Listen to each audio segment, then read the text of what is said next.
All right, guys, and welcome back to our third episode of McDonald County 411. We have a great guest today. He is the owner and operator of Big Elk Campground, nestled perfectly in Pineville, Missouri, where Little and Big Sugar meet to form the beautiful Elk River. Not only has my guest ran one of the longest standing elk outfitters since the early 80s, but has also been an advocate for his community, donating much of his time and influence in helping McDonald County as a whole to thrive. Welcome, Mr. Pat Tinsley. Hello. How are you doing today? It's a great day. Good. Yes, it is. Amen to that. So I kind of wanted to start with the origin story, or your origin story of Big Elk Campground, and just how you got there. How did Pat and Big Elk meet? That's a funny question. Okay. I might put these guys to sleep with No. my story, but No. when I was 14, I started working at Wiley's Canoe Park in Pineville, Missouri. Wiley's. And, I remember that one. It was a while back, Okay. Wiley's. 1979. Right on. And my brother worked there, and they needed more help than what he could provide. So my brother came home and got me, and that was kicked it off for me. I continued on there through till 1984, when Martin Henson started opening his campground, which he started in 84.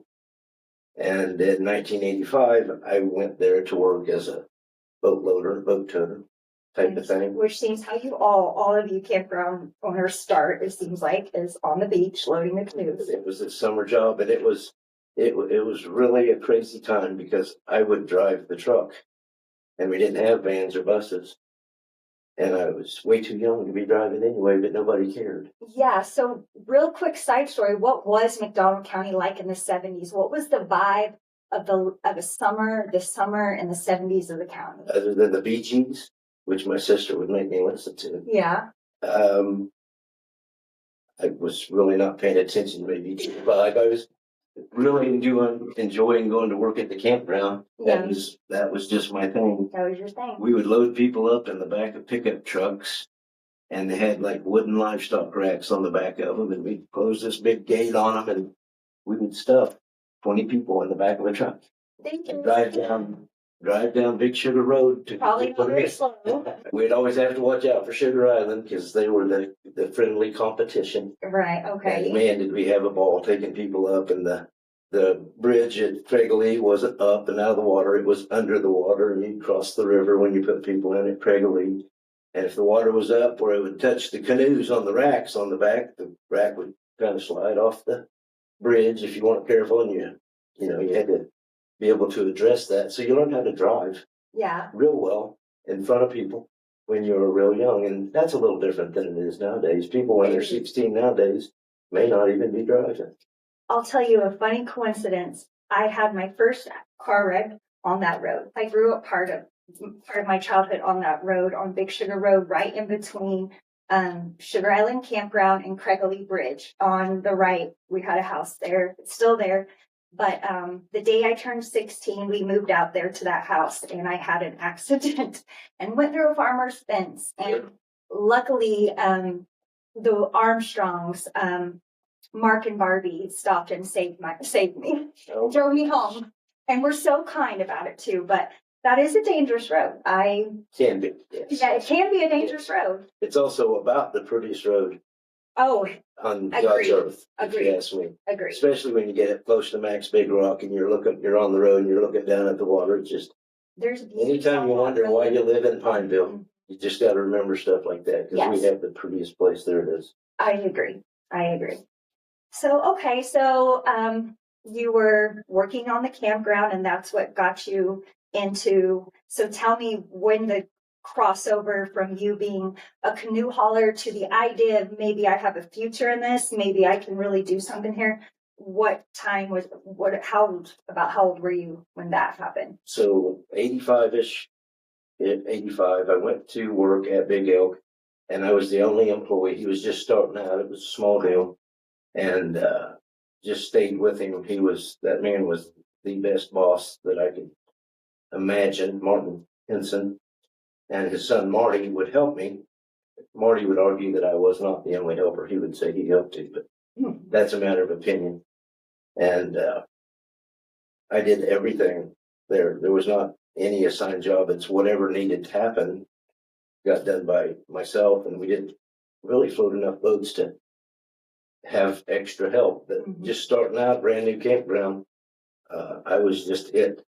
The you could not do it that way nowadays because of the regulations and all the safety stuff that we go through. Right. However, back then we would just, if you wanted a life jacket, grab it. If you wanted her to have a paddle, grab it. Now then we're required for boats to meet certain safety deals. Our life jackets can't be ripped or torn. They've got to function, or you know, you got to have one in the boat for everybody. If they're 7 or under, trash bags. If they're 7 or under, they have to wear it.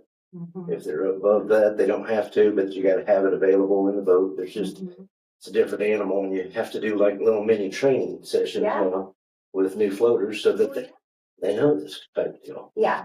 So, which honestly is, I kind of talked about that with Dustin Sherback about, you know, kids learning what was a good idea for locals that, you know, want to teach their kids water safety, but want to be able to raise them to swim in the river and feel comfortable canoeing. We have programs for kids. For example, last year we put our 20,000th kid down the river that was a high school kid. We have CARE, which is a curriculum in schools. Yeah. These kids come to us, they float down the river. They will learn how to recognize if a river's safe or not, the get in points, the get out points. They'll recognize by the critters in the water if it's safe to get in or not get in. Right. They will learn how to tie a hook on a fishing line. They may catch a fish. Nice. They'll learn that. They'll learn how to steer a boat. And since my dad started that with some administrators in the schools, number 20,000 went last summer. And they left Big Elk knowing how to tie a knot. I love that. Fish. Yeah. See if the water's safe. They do water quality testing. The program's evolved also. But those kids for our business have learned, and yes, accidents and terrible things can happen, but every one of those kids might come back to Big Elk. Yeah. Because they had a good experience. So it's a business. It's an intelligent business decision, I think. But more importantly, it shows kids that have never been on the waters. Like right now, some of these Arkansas kids they really don't know the definition of a river. It's so scary. One girl got out of a bus and said, I've seen enough nature right now. She turned around and get back on the bus.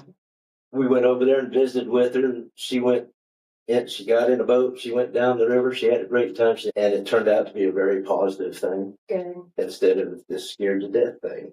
And in the homes they live and the cities they live in, they don't know about it, and this program puts them on the water. And it keeps them safe. Yeah. They learn skills on how not to drown. Yeah. They learn what to recognize to avoid. How to save yourself, yeah. And can't say enough good about it. It amazes me how when I meet people that can't swim, I guess, I don't know why it amazes me. I guess it's a very common thing in some areas, or people that just didn't grow up with exposure to pools or rivers or creeks. But my kids personally were swimming before they were out of diapers. I knew right away growing up in this area that just was a must. Like, as quick as you can, as young as you can, get them swimming. And I love that you guys, more than just a program, you are actually, you're building nature lovers. You said it yourself, a girl was afraid to go and had whatever, a negative opinion about the river. And then by the end of the day, you changed her. And now she's a river lover. So it's an amazing story. Yeah. It's bigger than what we just spoke. Yeah. I mean, she's not afraid of the river. She's not afraid of the water, and she'll be coming back. Yeah. And if she ever needs to one day, you just taught her how to save herself. And so that's something that's really cool. I love that. Yeah, I do. So I love it too. Yeah. So tell me a little bit about what you like to do in your spare time. Like, let's kind of shift focus to, if it's not, obviously the summers are very busy for you. I know that. But during your off season, you guys like to travel. Tell me what we can find you doing when you're not down at the campground. Well, because we have 11 grandkids that I know about, we don't travel as much as we should. However, my wife and I love to go fishing, and even during the summertime, we take off on Tuesdays and we'll take a kayak and do a That's great. 4 mile trip or 2 mile trip, depends on I love how that. we're doing. And we like to, take pictures along the river, Yeah. see what we saw, the bald eagles or the Mhm. muskrats or whatever we see, and Yeah. post them, and it helps us. And it helps us to be familiar with what you can fish with. And we do a fishing report every week, and we put it out there. So smart. Like, what better way to keep a pulse on what's going on your property, land, your river, than to weekly float it? It's like doing like a job site check. It just makes sense, right? And we love it. Yeah. And she always outfishes me, and I don't really love that. I did see that on Facebook that she's quite the fisherman, and I did see on your last fishing trip, that she outfished you. She got the big one. She got the big fish. I got the first fish. If we go on a boat fishing, the captain or the helper or whatever it is, they always help her. And here I am over here by myself, trying to put the bait on my own hook. It's not even fair. I don't know Gina personally. I'm more your probably your kids' ages, but she's a very classy woman. My read on Gina is she just always handles herself well. She just looks, talks, and acts the part of a classy lady, and I appreciate that. I always appreciate a classy lady. Raise the bar beyond my ability or means or whatever that good thing is you're supposed to say about your wife. I outdid it with her. Yeah. And I don't know if she feels as lucky as me, but I'm the luckiest guy around, that's for sure. She wouldn't hang out with you as much. So. She doesn't have a choice. She wouldn't love you too much to not like you. So right. You're safe there. All right, so let's talk a little bit about this summer coming up. Any events that you may have going on, or special themed nights or anything like that. So what do you have going on? I don't know, but that'd be a great Facebook post. What should we do to entice you? Yes. The last thing we thought of was we're going to do a weekly $50 Visa gift card drawing. And if you come and do any kind of business with us, your name will go in the drawing. And that'll help with the crazy gas prices. Yeah. I mean, we do goofy stuff. We're not very smart. No, so we just do goofy stuff. No, that's extremely intelligent. What happens when gas prices do you guys suffer? So when it's $88 to fill up your tank versus $52 to fill up your tank, that hurts. There are 12 outfitters along the river. Mm-hmm. If you don't count the individual, there are 12 different owned places on the river. So what can I do to get them to come see me? Yeah. I mean, why come to Big Elk? Yeah. Well, if you ask me, I've got every answer to that. But if you're in Northwest Arkansas driving somewhere, we're not the most handy. We're not the first one off the road. So we've got to do stuff to get them to come to us. And we're not necessarily seeking out tricks and things to get people to come. This $50 gift card, that's just a goofy idea. It makes it a fun Facebook post. So we're going to do it. Maybe it goes viral and we get all 10 of our followers to hit it, like it or something. Exactly. And that's always fun when you hit 10 likes. That's kind of facetious, but it's. No, I know I know you're being silly a little bit, but it is true. Like it or not, it's here to stay. Social media, blah blah blah. But the people who are learning it, trying to utilize it, even if they don't feel great at it, I don't feel totally like a professional at podcasting, but I'm trying it, right? And you're doing the same thing. You just are out there trying. Your mind is open to it, and you know that it can help you because it's helping all these other people. So if they can figure it out, you can figure it out too. Right. And so you got to be doing that. It's, joking aside, you have to always be staying up with the social medias and posting. And you guys do a good job with your posts. Your posts are cute, clever. You can tell that you spend time on them. And I like that. I always hate to see, I call it a lazy post. It's just where I can't help but kind of pick it apart. Well, I do the posting and I post what interests me. But when you have so many outfitters on the river and we have 16 to 20 weeks to make our money, and that is all we have. We got to make 52 weeks worth of money within this time period. So we go over the top on cleanliness. If you walk into our campground or you drive into our campground and it doesn't look like a golf course, we've not done our job. I like that. We are clean and neat. We have a full-time staff for just our bathrooms. And I don't want to go use a campground bathroom unless it looks like ours. Yeah. And other people try hard and do well at that. That's all good, fighting good. But ours will be clean every time it's used. Over and over, it's cleaned. Yeah. Our grounds, the trash will be picked up, and our people, our team is going to love on every customer that comes in there. When we hire a new hire, our question isn't, hey, what jobs have you been to before? Because most of our new people, they're high school people that have never had a job. Right. The only thing that matters to me is, can you smile? And can you be perky? Mm-hmm. Yeah. Because these people that are coming to see us will never be back to see us if they have a bad experience. Yeah. Your first face they see has to be smiling and welcoming. That's the deal. Because it's true. The old cliche is, what is it? The first impression is everything. It's true. It's the same for a reason. And I do love that you prioritize cleanliness, because it's not an easy task for you guys. I know, because of when you get that amount of people together, I just know from being camping, it just gets a mess sometimes. Trash receptacles will start to overflow. You'll run out of tissue in the restroom. So it isn't, that is not to be taken lightly, the cleanliness thing. And I did notice, I wanted to talk about your new cabins, because you guys are either complete or should be almost complete with some new 2-bedroom cabins, right? We've got 2 going up, and we're building them so they're slower than most. We do have a helper, Jason, that's really taking care of us now, and it's speeding up the progress. Nice. That's So as you get older, you just don't go near as fast. Okay. You're doing it. And we're building them, they're a little bit crooked. They're not at all the caliber of what somebody's home would be. We call that rustic stuff. That is exactly what they are, and they're fun. And they'll keep the rain off of you, and they've got a great porch view of the river, and we're so excited about it.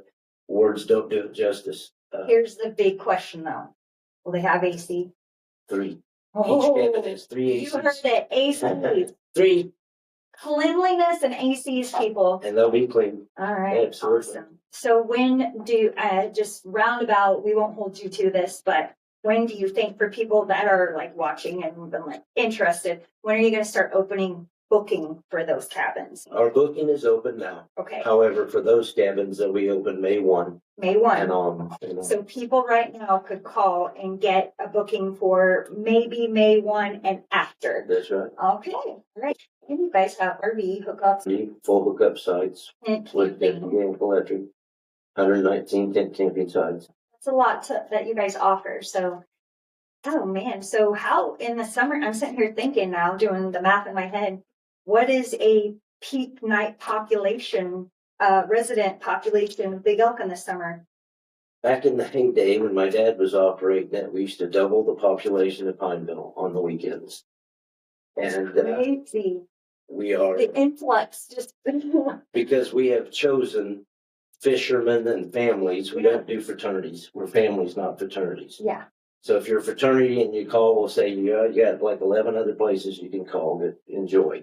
And we'll recommend them to our buddies that do that type of business, and they love it. And we love that we can send them there, because we are striving hard to stay family and only be family. And we don't do near the business that we used to do. Yeah. Just doing families. There's a lot more money. Weeded out the riffraff, so to speak, and you kind of found your select customer base that you do good with, that you like, that are. And we have a quantity of people that we can handle. Nice. So you probably have a lot of legacy visitors, like repeat year after year. Yeah. We rely on them. We would, if we were starting new, we have to use a lot of people. And I always like that. I love the idea of a person that doesn't get to live in McDonald County, but gets their summers here exposed. Because what a great thing, especially if you were a city kid.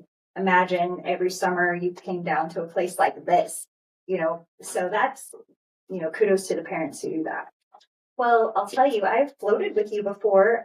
It's been a while. In 2020, in like early June, when restrictions just got lifted where people could float. And me and a few of my close girlfriends were all moms. We chose you because you are we were obviously not partying. We just wanted to go and have fun. And we got a raft and we did have a ball. But little did we think about that every other person in the world would be out on Elk River that day. So it was pretty fun. What I like about the rafts is that you can really just lay back. I love canoeing and kayaking too, but and that was actually my first time to ever be on a raft, and my only time was at your place. But we just sat there and chilled, and I was like, this is really what rafting is like. You like hardly never have to paddle. Yeah. And you can really have the conversation because you can face each other. I like that too. Great for a family with younger children, that are just learning how to swim, because they're very safe too. Very safe. We also have inflatable kayaks. And I mean, you could stand on the side of them and not tip Really over. strong. So the inflatable kayaks are the up and coming thing for us. Cool. And they're as comfortable as a raft, and you can sit in them sideways or backwards. Nice. Whatever. So they're the deal that's coming.